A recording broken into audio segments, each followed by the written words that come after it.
Our next topic is the properties of gases, especially air. What is a gas?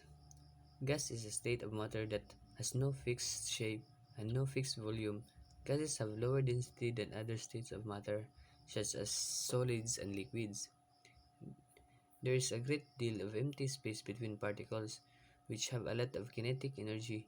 The particles move very fast and collide into one another, causing them to diffuse or spread out until they are evenly distributed throughout the volume of the container. What are the 5 properties of gases? First is the low density. Gases contains scattered molecules that are dispersed across a given volume and are therefore less dense than in their solid or liquid states. Indefinite shape or volume. Gases have no definite shape or volume. Compressibility and expandability, diffusivity and pressure. So what low density. Gases usually tend to have a low density mainly because the intermolecular forces of attraction between the gas molecules is very low. As a result, they move all over the place, which further leads to the generation of larger intermolecular spaces. Besides, in comparison to solids and liquids, the number of molecules per unit volume is very small in gases. So in the example of picture, the high density is the molecules are, with each other, and the in low density the gas molecules did not attract or move all over the place. Indefinite shape or volume. Gas do not have a definite shape or volume because the molecules in gases are very loosely packed. They have large intermolecular spaces and hence they move around. The force of attraction between molecules is also very less. As a result, gases acquire any shape or any volume. Uh, in the example picture state of matter, the gas is the first example. No definite shape, no definite volume, very compressible. No definite volume because it depends only from the space or what is the shape of the gas of the container, what is the shape of the container. Compressibility and expandability. The low density of gas makes them compressible since their molecules can be positioned far apart one another just as gases are compressible.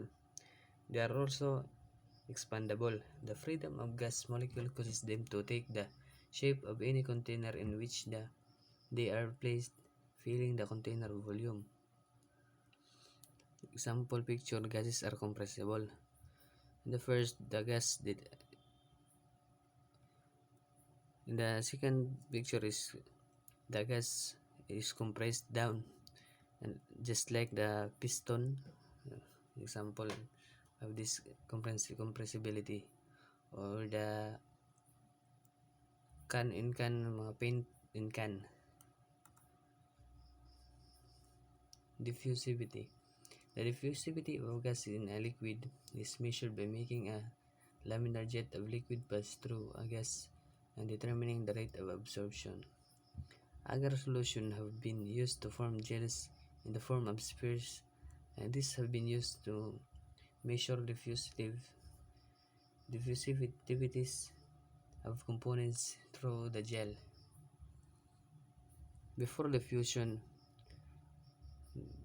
of gases, and after diffusion, as the example. Pressure.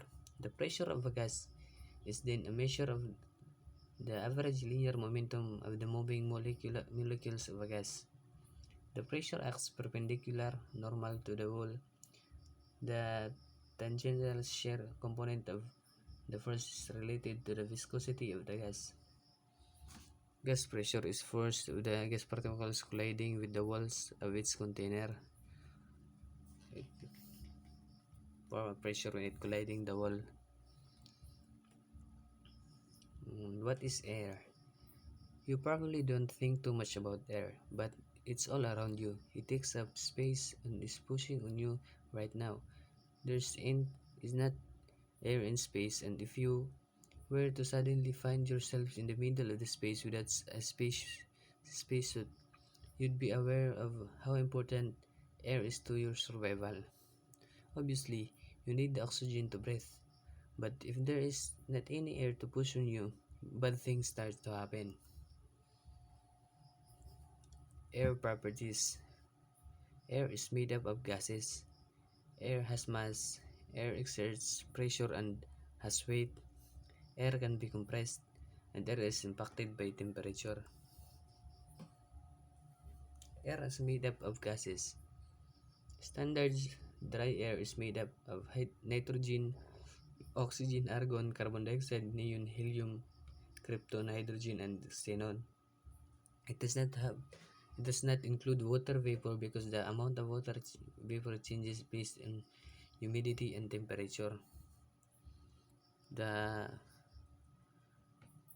chart sample chart is 78% of nitrogen, 20.9% of oxygen, 0.93% argon, and 0.03% carbon dioxide, and 0.17% other gases such as helium, krypton, and xenon, and hydrogen.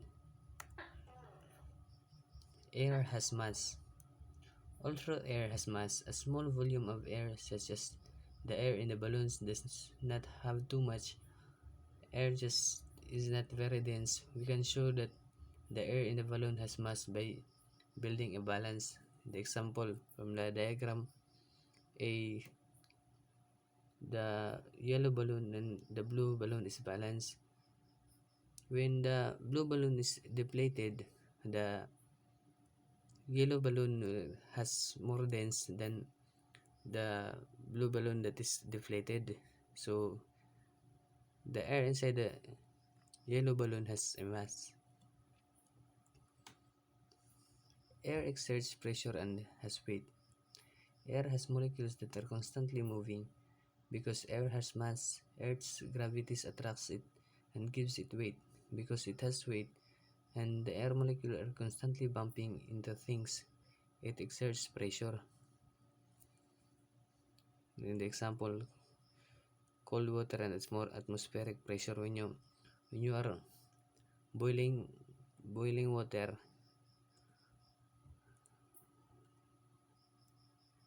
air can be compressed. Regardless of the mechanism used, air is always compressed by taking atmospheric air and squishing it down to the molecules are condensed and pressurized. Example is compressed air production of fountain. A fountain. Blowing into a tube compresses air, and releasing the tube allows compressed air to force water out.